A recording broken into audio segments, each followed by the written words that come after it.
من الشيطان الرجيم بسم الله الرحمن الرحيم إن الحمد لله نحمده ونستعينه ونستغفره ونعوذ بالله من شرور أنفسنا ومن سيئات أعمالنا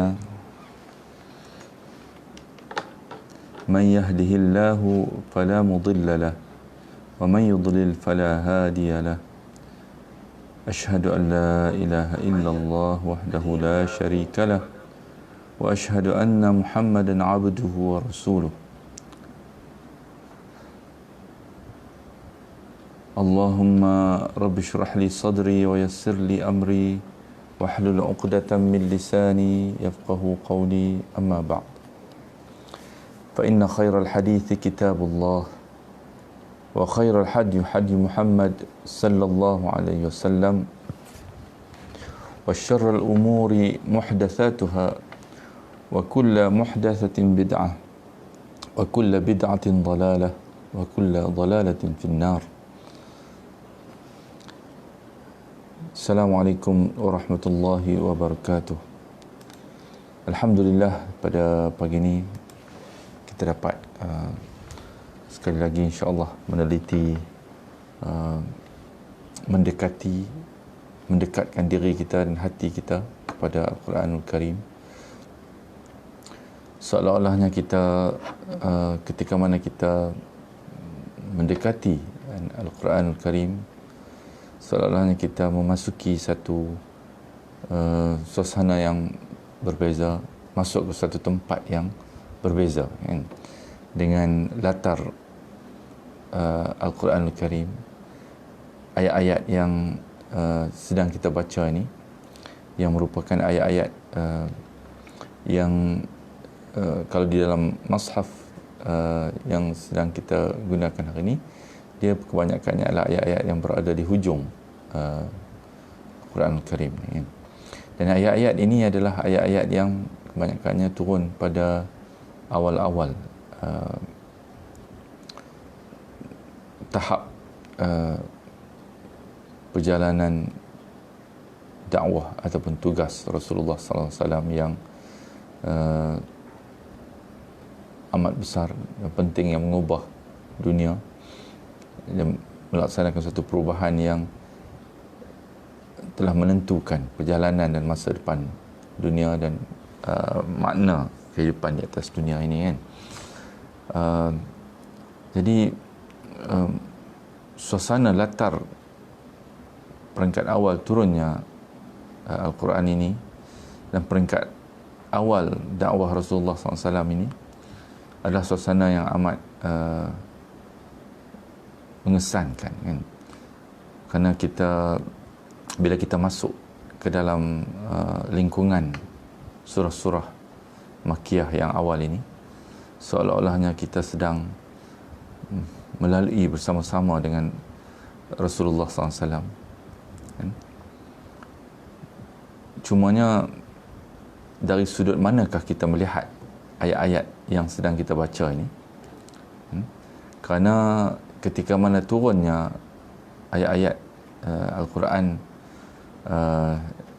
kepada di tahap yang awal ini dalam kehidupan Rasulullah SAW ni, di sana ada dua kumpulan utama yang sedang memerhati ayat-ayat yang sedang turun ini, kan?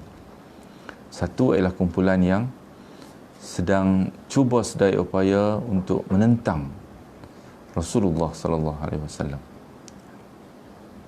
Ini ada dua kumpulan yang utama, dan satu lagi kumpulan yang pasif, kan?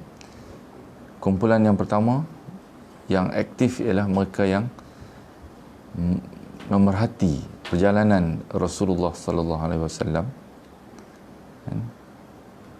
Dan sedang merancang bersungguh-sungguh untuk menghentikan perjalanan ataupun mission Rasulullah SAW ini. Satu lagi kumpulan yang aktif ialah kumpulan yang menanti-nanti untuk mendapat bimbingan dan juga mengharapkan turunnya petunjuk-petunjuk daripada Allah Subhanahu Wa Taala melalui Rasulnya yang mulia, kan? Supaya mereka dapat membersihkan diri mereka, mensucikan hati mereka, menentukan perjalanan hala hidup yang lebih jelas, kan? Ini satu lagi kumpulan aktif yang sedang berhadapan dengan ayat-ayat yang sedang turun di peringkat awal ini, kan? Dan di tengah-tengah itu ada kumpulan yang pasif, kan? Yang akan menanti untuk dikesankan sama ada oleh kumpulan aktif yang pertama atau kumpulan aktif yang kedua. Jadi apabila kita membaca ayat-ayat dalam surah ini, kalau kita letakkan diri kita, kan, cuba kita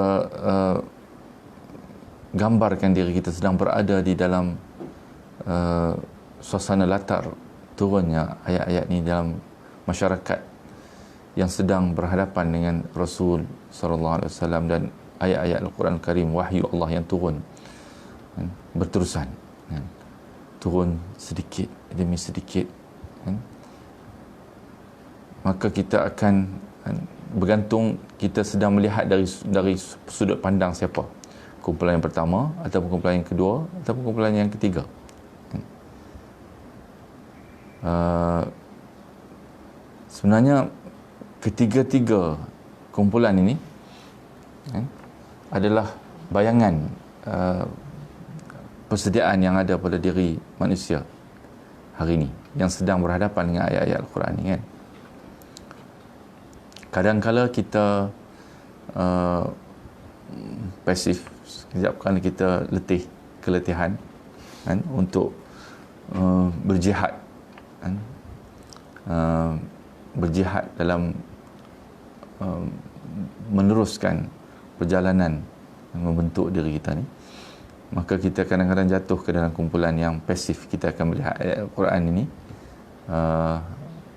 dalam bentuk yang mungkin dari sudut pandang mereka yang ketika mana turunnya ayat-ayat Al-Quran ini, dia berlalu begitu saja, okay.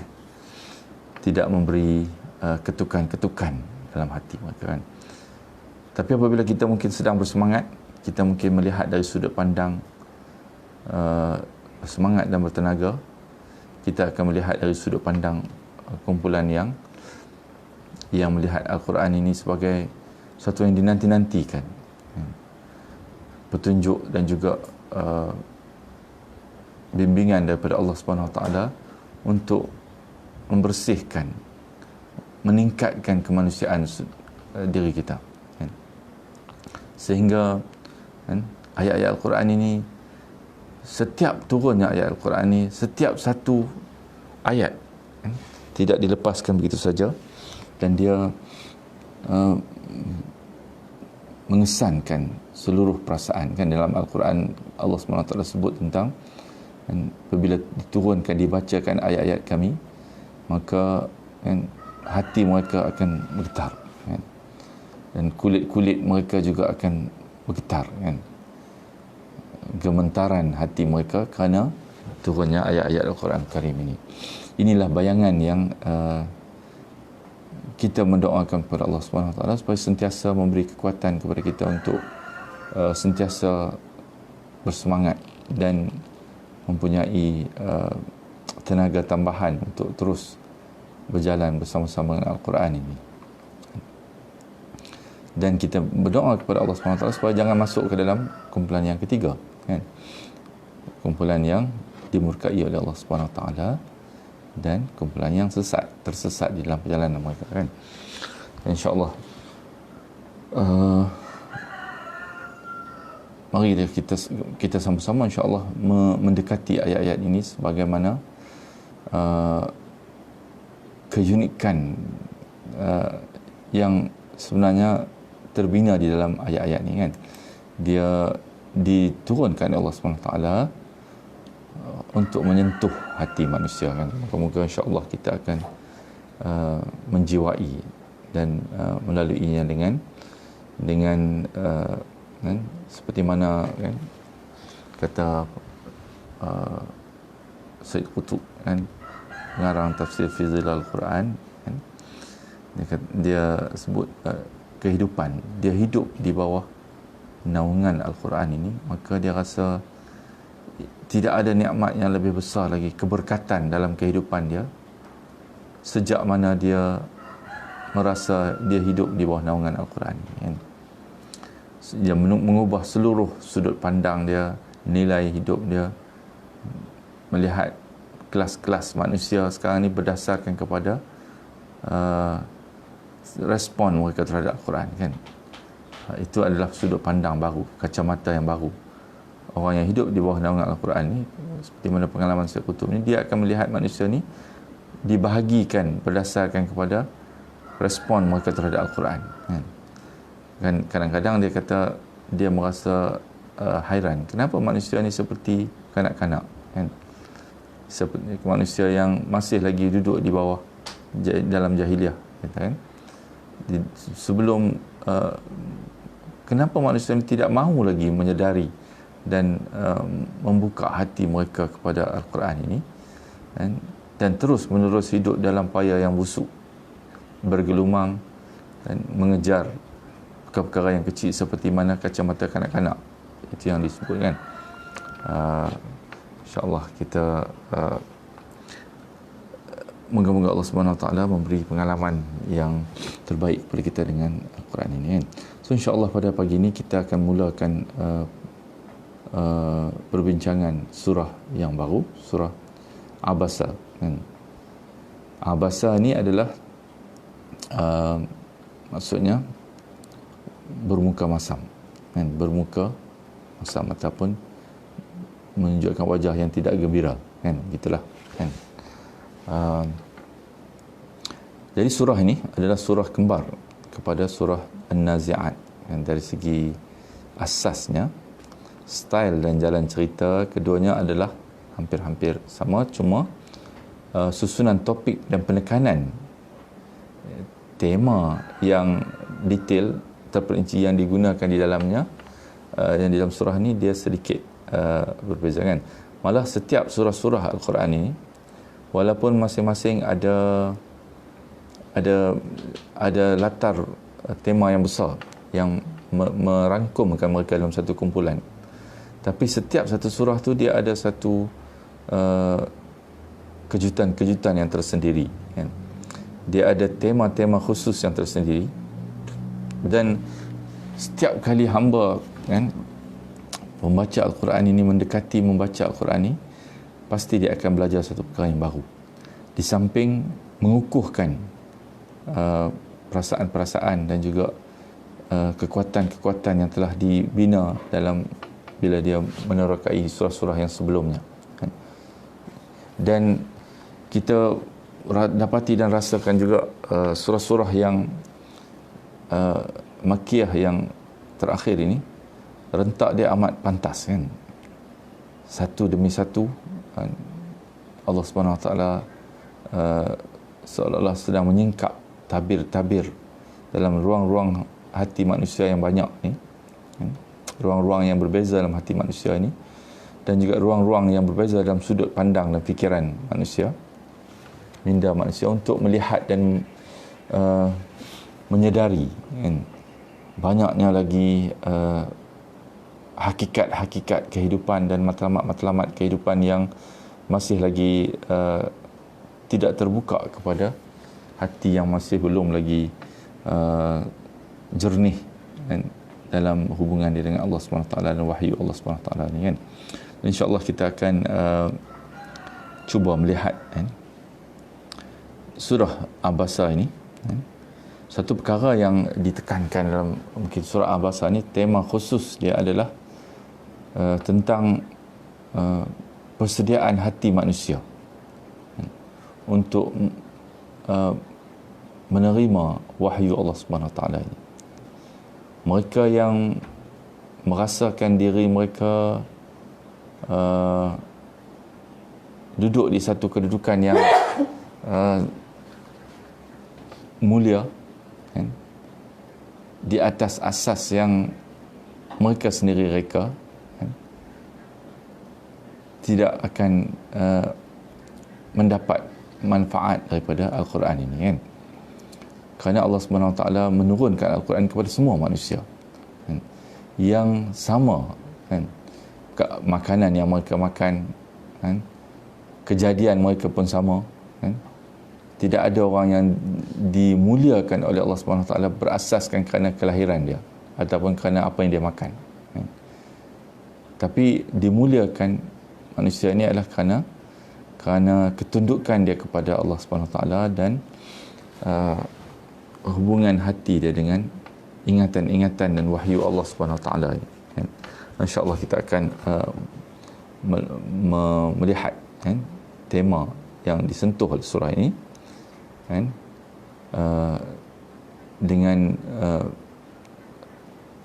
dimulakan dengan sentuhan kisah yang khusus, kan. InsyaAllah kita akan mulakan. A'udzubillahi minasyaitanir rajim. Bismillahirrahmanirrahim. Abasa wa tawalla an ja'ahul a'ma wa ma yudrika la'allahu yazzakka aw yadhakkaru fatanfa'ahu adh-dhikra amma man istaghna فأنت له تصدى وما عليك ألا يزكى وأما من جاءك يسعى وهو يخشى فأنت عنه تلهى Abasa wa tawalla, dia berwajah masam, wa tawalla, dan berpaling, kan. An ja'ahul a'ma, kerana telah datang seorang buta kepada dia, kan. Jadi Allah Subhanahu Wa Taala memulakan surah ini tanpa menyebut siapakah yang sedang ditujukan ayat ini, kan. Jadi apabila mula-mula ayat ini turun kepada Rasulullah SAW, kan, Rasulullah SAW tidak diberitahu lagi, kan, siapakah yang berwajah masam ini, kan, dan telah memalingkan wajah dia, kan, kerana datangnya seorang buta, kan, juga tidak dibagi tahu, kan, set up yang khusus tentang ini, kan.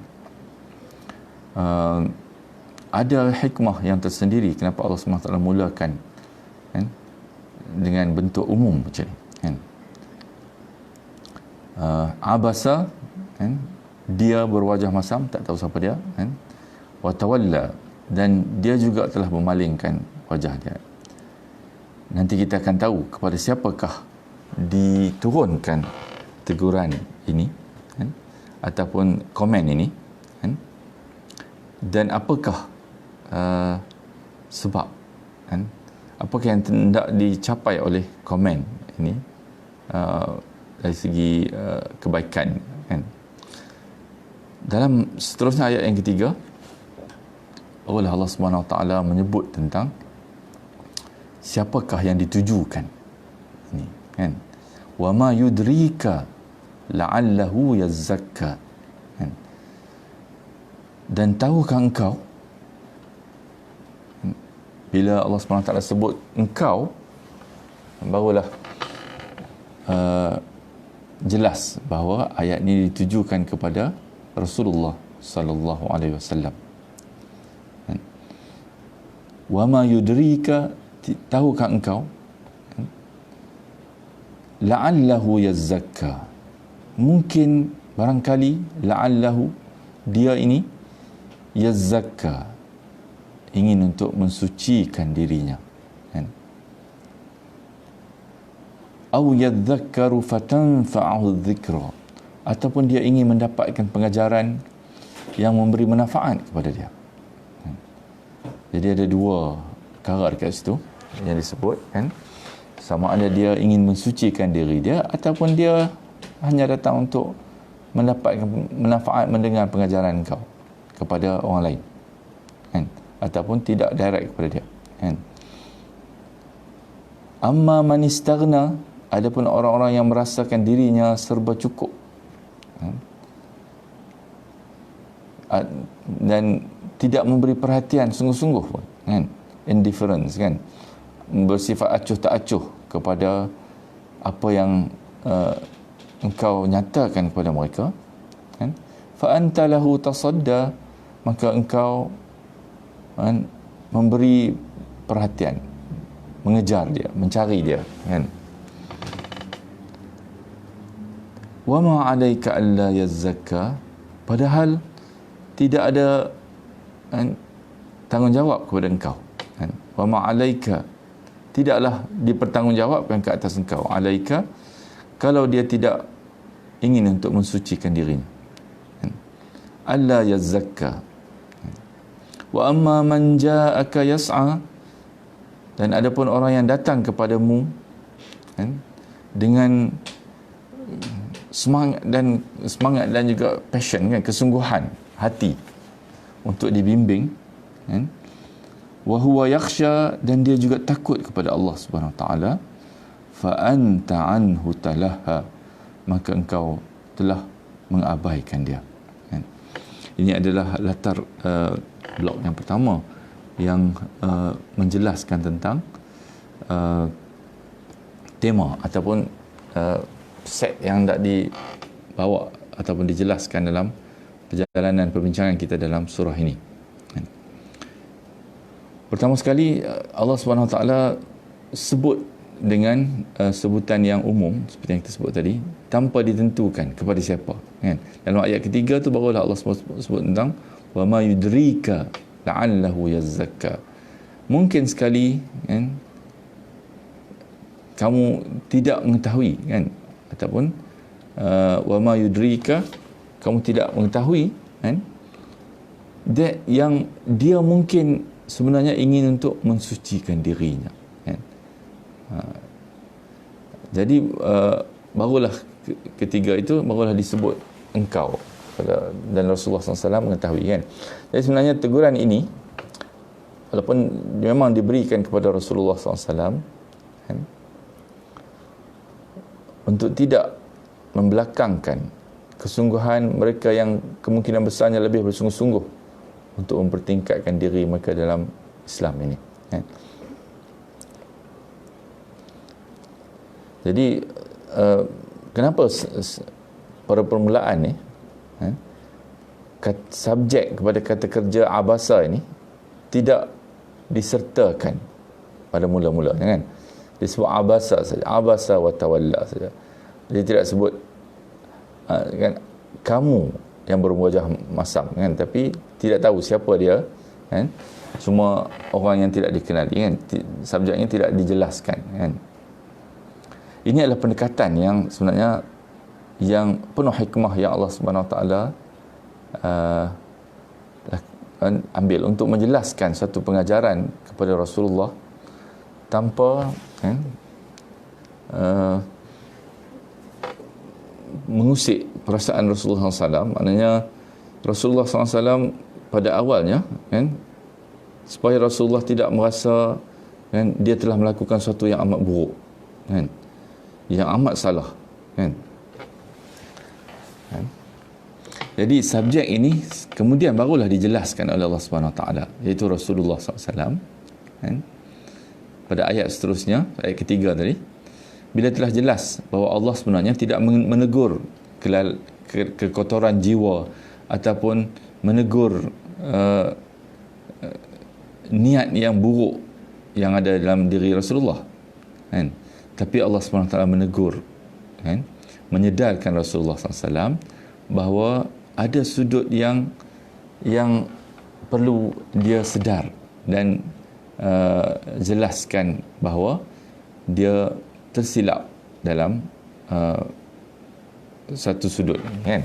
Tapi na'udzubillah, Rasul-Rasul tidak pernah, kan, diragui, kan, bahawa niat dan hati, apa yang dalam hati mereka adalah semuanya kebaikan belaka, kan. Jadi dalam hal ini, kan,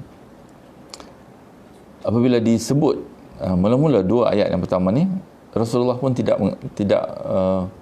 memahami lagi bahawa ayat ini diturunkan khas kepada dia, kan? Dan pada awalnya, kan, mungkin kepada sesiapa saja yang telah melalui pengalaman ini dan ada sesuatu yang nak dijelaskan Allah SWT, kan? Setelah jelas, kan, bahawa, kan, yang menjadi isu dia adalah sekarang ni teguran itu adalah teguran kepada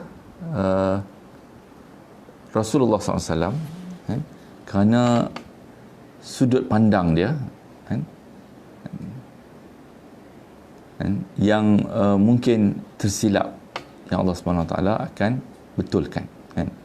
Okey, sebelum kita lihat lebih dekat yang tu, kan, jumhur mufassirin mengatakan bahawa peristiwa ini berkaitan dengan insiden Abdullah Ummi Maktum yang datang untuk mendapatkan bimbingan Rasul sallallahu alaihi wasallam ketika baginda sedang duduk bersama-sama dengan beberapa pemuka Quraisy. Rasulullah SAW didatangi beberapa orang pemuka Quraisy yang tidak disebut, kan, nama dia, yang nak berbincang, kan. Jadi Rasulullah SAW kerana sifat dia sebagai seorang Rasul, Nabi, yang di dalam hati dia amat inginkan supaya Islam ini, mission daripada Allah SWT, kan, dan juga mesej yang datang daripada Allah SWT tersebar sampai kepada manusia, kan.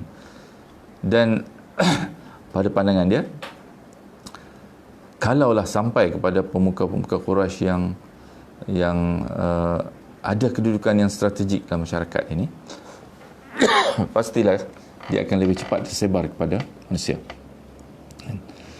Dan ketika dia sedang duduk itu, kan, kemudian daripada itu datanglah Abdullah bin Ummi Maktum ini, seorang sahabat yang buta, kan, tak nampak, kan. Jadi bila dia tak nampak, dia tidak tahu bahawa Rasulullah sedang berbicara dengan orang lain, kan. Dia datang untuk menanyakan, kan, datang ialah Rasulullah SAW tengok dan tidak jelas lagi, kan, apa yang dia hendak sebenarnya. Tapi Allah SWT mengungkapkan kemungkinan-kemungkinan, kan. Walaupun Rasulullah tak tahu apa yang dia hendak sebenarnya, Abdullah bin Ummi Maktum ni, tapi yang pasti bahawa Abdullah bin Ummi Maktum ni adalah orang yang hendak membersihkan diri dia, kan. Sedangkan pemuka-pemuka Quraisy yang datang kepada dia itu, pastinya mereka adalah orang yang memang bersikap acuh tidak acuh terhadap ingatan Rasulullah. Itu adalah satu yang pasti yang disebut oleh Allah dalam ayat yang kita sedang baca ni, kan. Jadi atas dasar itulah maka Rasulullah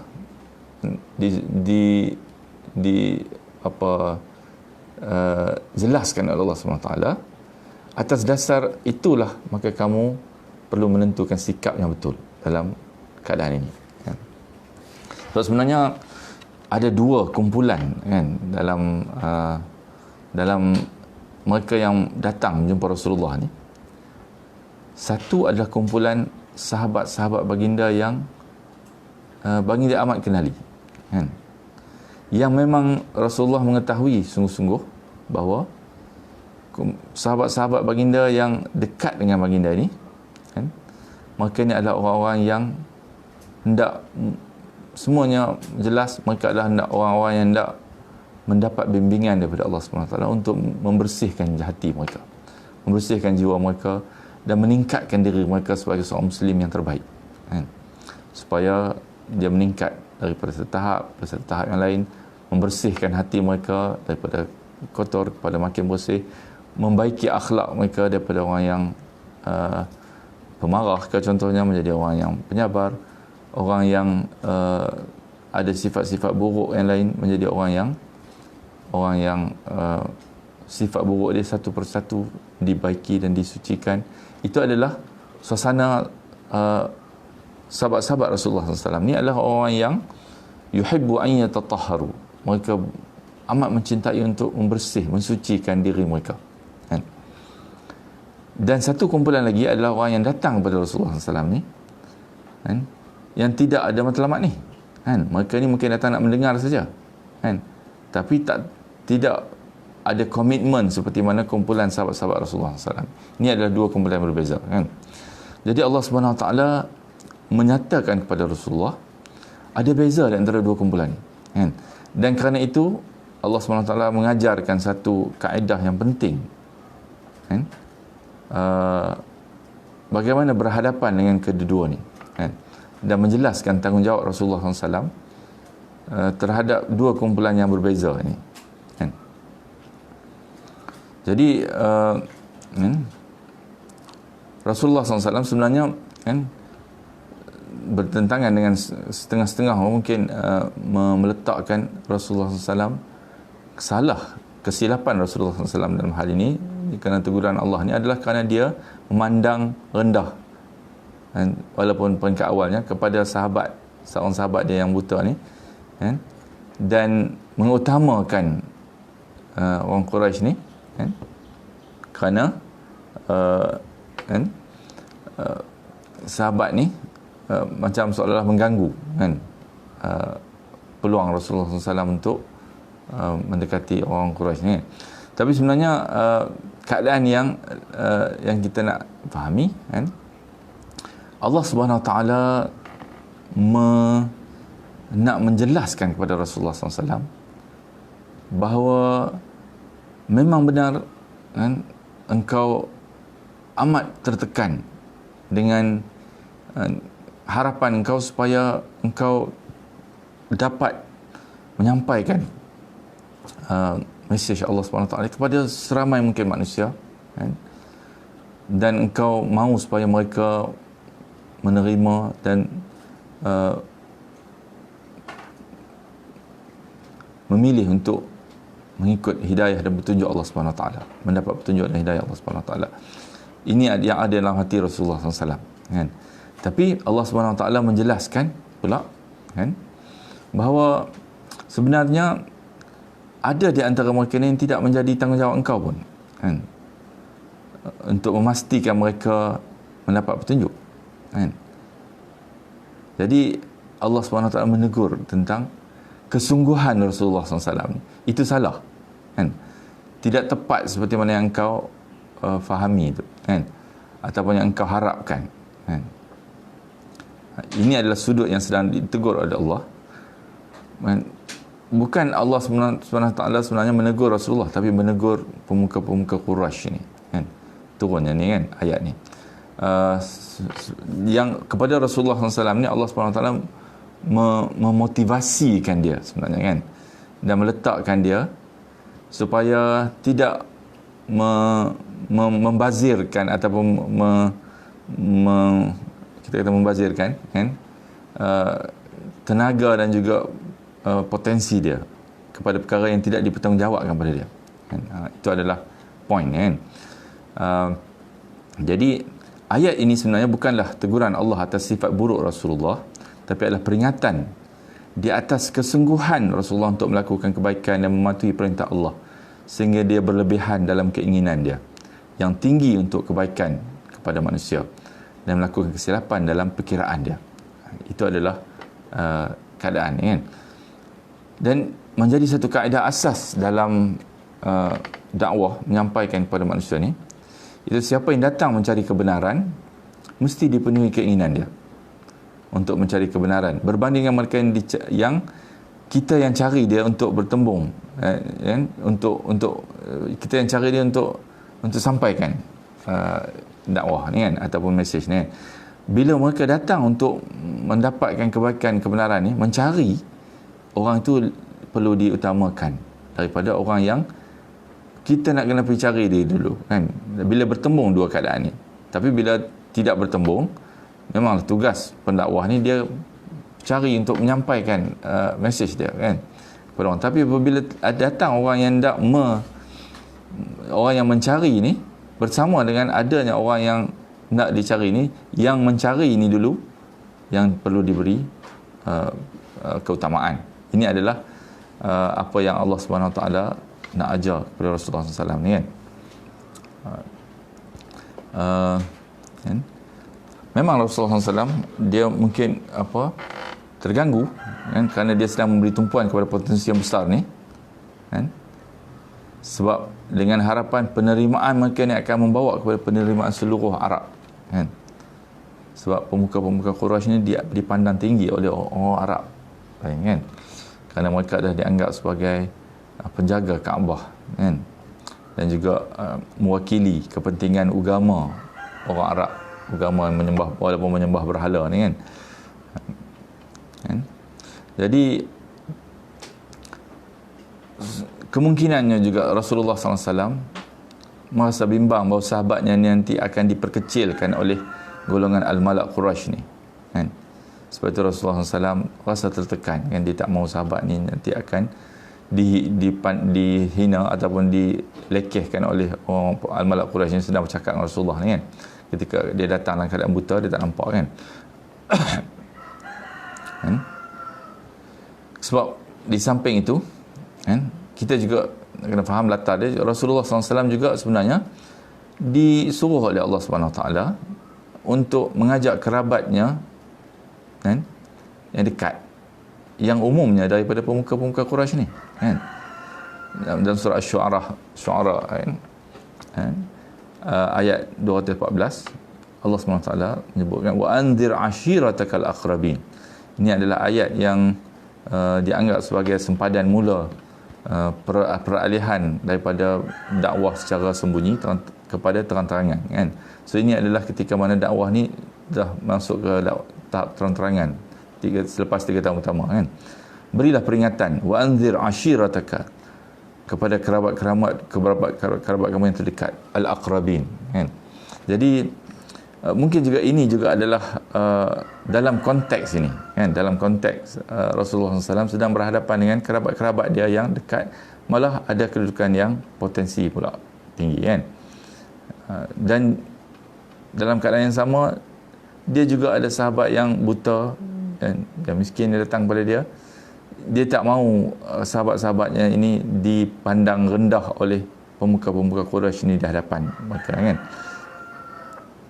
Jadi Allah SWT menjelaskan kepada Rasulullah hakikat sebenarnya di mana duduk letaknya pandangan ataupun kebimbangan Rasulullah ni, kan. Jadi itulah latar, kan. Bukan Allah SWT maknanya tidak ada satu keinginan buruk ataupun niat yang buruk yang berada dalam hati Rasulullah dalam hal ini, kan. Jadi apabila jelas sebenarnya bahawa mereka ni, pemuka-pemuka Quraisy ni amat menentang dia atas sifat bongkak mereka dan kesombongan mereka, maka Allah Maha mengetahui menjadikan peristiwa ini sebagai teguran kepada Rasul, kan. Sebenarnya latar kita dah baca dalam surah-surah yang sebelum ni juga banyak Allah SWT menjelaskan berkali-kali, kan, bahawa engkau tidak dipertanggungjawabkan untuk hidayah mereka ni. Tugas kamu hanya menyampaikan saja, kan. Tapi mungkin, ya, kerana Rasulullah SAW masih lagi tertekan, kan, dia bersungguh-sungguh nak mengajak ni, kan, maka peristiwa Abdullah bin Ummi Maktum ni menjadi satu apa nama kita kata zuruf yang sesuai untuk Allah SWT menyampaikan mesej ini kepada Rasulullah SAW dalam keadaan yang amat berkesan kepada Rasulullah SAW, kan. Jadi mungkin peristiwa Abdullah bin Ummi Maktum ni adalah satu, kita pandang dia sebagai satu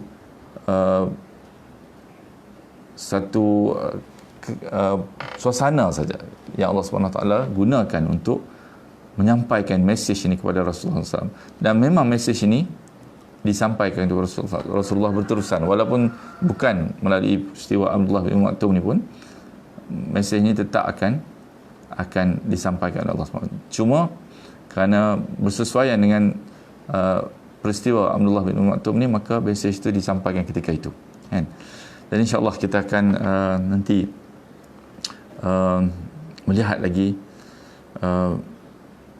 sudut-sudut yang amat menarik yang Allah Subhanahu Wa Taala akan dedahkan kepada kita, kan. Dan juga beberapa prinsip umum yang dapat kita belajar daripada peristiwa ini, kan. Berhadapannya Rasulullah SAW dan kaedah-kaedah prinsip asas kan, yang insya-Allah kita akan belajar. Sebab tu kita kata setiap surah ni dia ada mengajar kita perkara-perkara baru yang walaupun latar belakang dia adalah tema dia sama, tapi Allah Subhanahu Wa Taala memasukkan kejutan-kejutan yang kita akan pelajari daripada surah-surah yang berbeza ni kan. InsyaAllah kita akan berhenti dulu di sini. Nanti sambung lagi pada pagi besok kan, InsyaAllah. Yang terbaik adalah kalau kita boleh baca dulu semua surah ni sampai habis makna dia kan, dan cuba memahami dia dulu kan, mengikut perjalanan pemikiran kita. Nanti insya-Allah kita akan jelaskan mana yang tak tepat, kita betulkan, mana yang telah kita fikirkan, analisa, itu yang terbaik sebelum kita menceritakan kan apa yang disebut di dalam tafsir ataupun analisa oleh mereka yang menganalisa ayat-ayat ni kan, insya-Allah. Sudah hidup dengan wabillahi taufiq wa hidayah. Assalamualaikum warahmatullahi wabarakatuh. Subhanakallahumma bihamdika.